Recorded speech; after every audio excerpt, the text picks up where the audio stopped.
Hey everyone, welcome back. This is just a quick update on our redesigned knee, I guess we'll call it.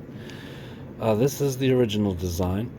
As you can see, came off of my test leg. It even creates a little bend in the flange here because this piece really was thin and I should have caught it long before this accident happened.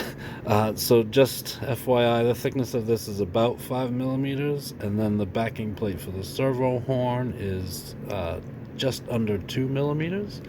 So yeah, not much substance at all for the leg to stay intact on. And then you can see even here on my test leg, it even started to crack right there.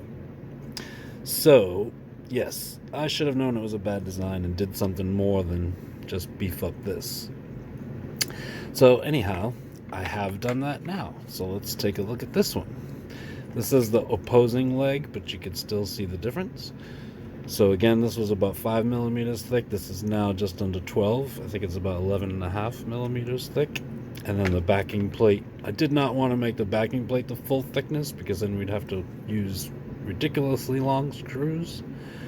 And I think the servo horn will be in there better, more securely with shorter screws. So yeah, I sunk that in a little bit. So the backing plate, the internal, is about 5 millimeters thick. So we'll have to use slightly longer screws than originally, and this piece I have not cleaned up yet, just to let you all see where I actually put support. So I think I mentioned this in a previous video. These parts can be tricky to print because of the different protrusions and such, and holes. In this case, I did not want any support material inside of any of these circles. You can see one of them collapsed a little bit, but it's really just on one end. If I just pass a small drill bit through there, it'll clean it right up nicely. So really, this one printed flat on the bed like this. As you can tell, it had to put a little piece of support material here, which will probably just break off by hand. And this is PETG I decided to use for this part now. I may go back and print most of the frame parts in PETG because it's much stronger. And offhand, I think it's 1.2 layer height, 50% infill. And I think I did the wall layers at 1.2 also. This too will probably just peel right out. That's just a little chase for the wire to go through. And this I won't be able to pull out by hand because it's a big chunk, but you have to be really careful with pieces like this that fill in all this, because we have a tab here that where the servo sits on that we want to keep, right? So we want to be very careful not to break that, because unfortunately our layer lines run this way, so it can very easily snap off like this. So the way I would take this out is I would first just clip off this corner. Matter of fact, let's go ahead and try this. Watch it break for me on camera, that would be funny. So yeah, I always try and pry away the pieces that are next to that fragile piece first.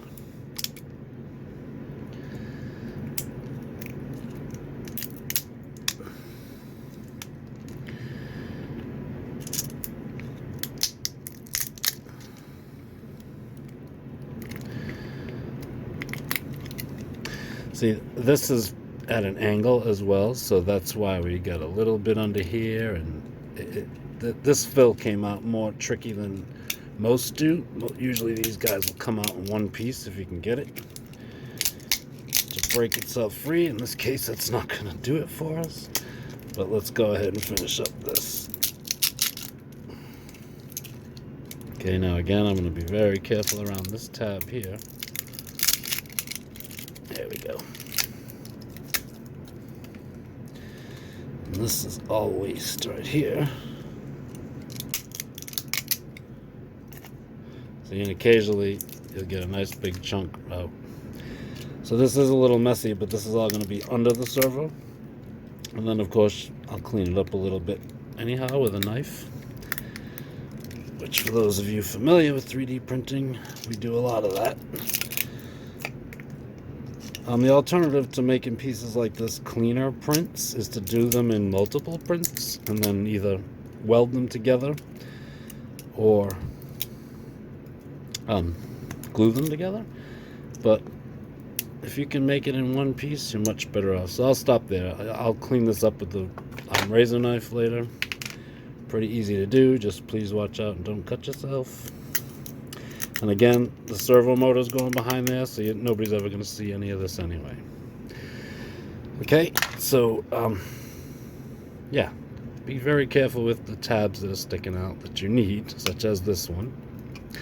So now all that's left to do is, after I'm finished cleaning this up, is there are embedded nuts, so I will have to you just put a nut right on top of that, and then take your soldering iron and just heat it up and put it on top of the nut, and then you'll see it just start to sink right in there. And then the same thing with the servo horn. So one note to be aware of is when you're 3D printing anything circular and you don't use any kind of support material, you're most likely not going to get a perfect circle. Now, I've seen some guys account for that in their designs, where they realize this circle will droop to be oval this way a little bit or this way, so they'll actually elongate the circle a little bit. But I don't think that's really necessary unless you're doing really high precision parts. In this case, they're pretty precision parts, but I don't think it's worth doing that again. This is not far off at all. I could probably force it in there with pliers, but that would risk cracking this. So what I'll do here again is I'll seat it on there as perfectly centered as I can. Heat my soldering iron again, just sit it on top like that, and it'll just sink right in there and snap into place. And then, of course, we're going to secure it with screws anyhow. So yeah, that's it. And then this piece will be ready to go and test out. And if it works out good, like I said, I'm going to print them all in this PETG. I think all I have is purple and green, so it'll probably end up being purple. And yeah, I'll shoot another video when I rebuild the legs. Thanks, everyone.